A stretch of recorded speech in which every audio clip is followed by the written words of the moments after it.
want to welcome you back to Thrive in the Word. We are studying through the book of James. Now, Thrive in the Word is here, and we're doing this with a purpose, and that purpose is to bring you the Word of God, to help you to understand the Word of God. You see, when you hear the Word of God, what you need to do is you need to hear it in a way that you understand it. And when you understand it, then it becomes applicable to your life. You can add it to all that you do, and it will change your life forever. Wow. How many of you need a little change in your life? I got my hand up. But you know what? How do you do it? By applying the Word of God. How do you apply the Word of God? You first of all study it, and you understand it, and then you apply it to your life. Hey, if you want to bless us, hit that like button. If you really want to bless us, hit that subscribe button. And then if you really, really want to come and partner with us and stand with us in this ministry, go to the website that's at the end of this video. Hit that give button, and you know what? You will enter into a relationship with us that's absolutely amazing. It's called partnership. It's called walking together. It's called walking together and sharing a load of ministry. You know, I believe that there's many people that have gone on to heaven, and they've run into people that we've ministered to, and those people have run up to them and they said, thanks. Thank you for giving to the Lord. Thank you because you gave. I'm here today. So join us, will you? Be partners with us. Now, the book of James, the first chapter, verse number 13.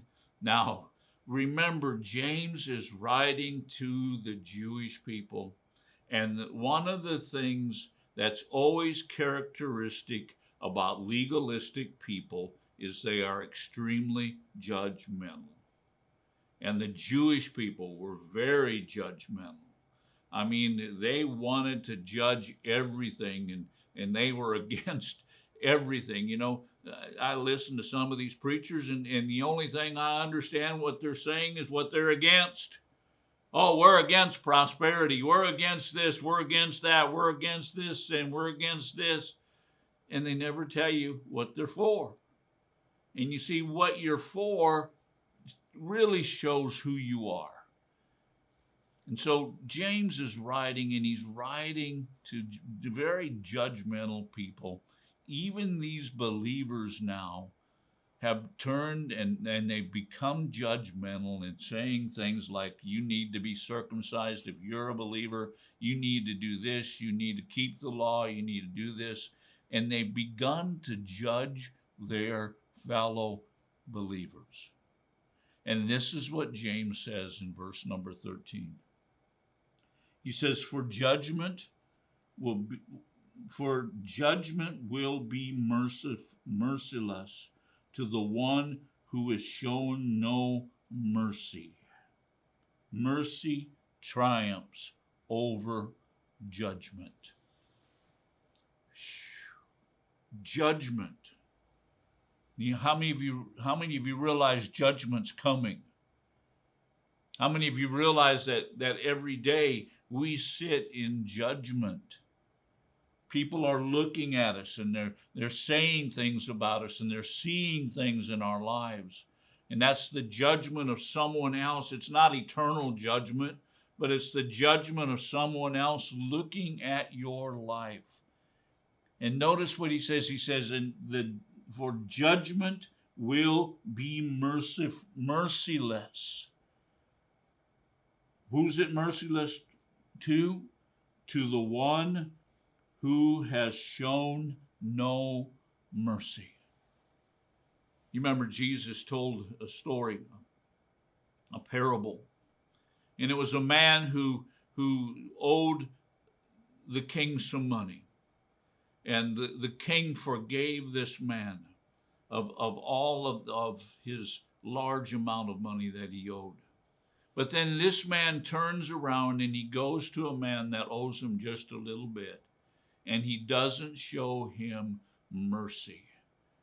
Well, what happens? The king finds out, and the king throws this unmerciful man into prison until he's paid everything that he's owed.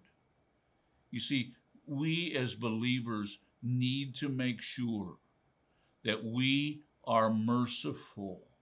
How many of you know God is merciful with us? You know, if we would get this understanding that we need to be as merciful with others as God is with us. But you know, a lot of times we don't think that way, do we? Oh, God, be merciful to me, a sinner. But then we look at somebody else who's a sinner and we say, you dirty, rotten scoundrel. I thought you were a believer. You don't look like a believer. You don't smell like a believer. You're not a believer. What are we doing? We're receiving mercy for ourselves, but we're not willing to give mercy. And so James is telling us, he says, judgment's coming. You know, the world is looking at us and they're judging us. They're making decisions about us. And one of the decisions they're making about us is how we show mercy to someone else. Now, the end of verse number 13 is this: mercy triumphs over judgment. Mercy is always better. Mercy always wins over judgment. Do you want to be a winner in life? Do you want people to look at you and say, oh, look at that person. Look how merciful they are. Well, then show mercy. Show the world mercy.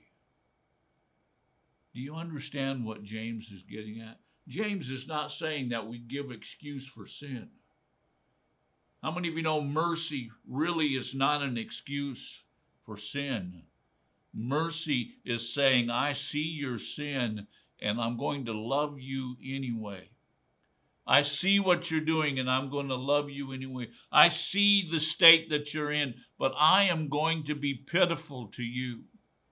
I am going to show you love no matter what state you're in. Mercy always triumphs. How many of you like a winner? Well, if you want to be a winner in life, be a person that's merciful. Be a person that gives mercy to everyone, because mercy always triumphs over judgment. Be merciful today. I hope that you've enjoyed this. Come back and see us again tomorrow.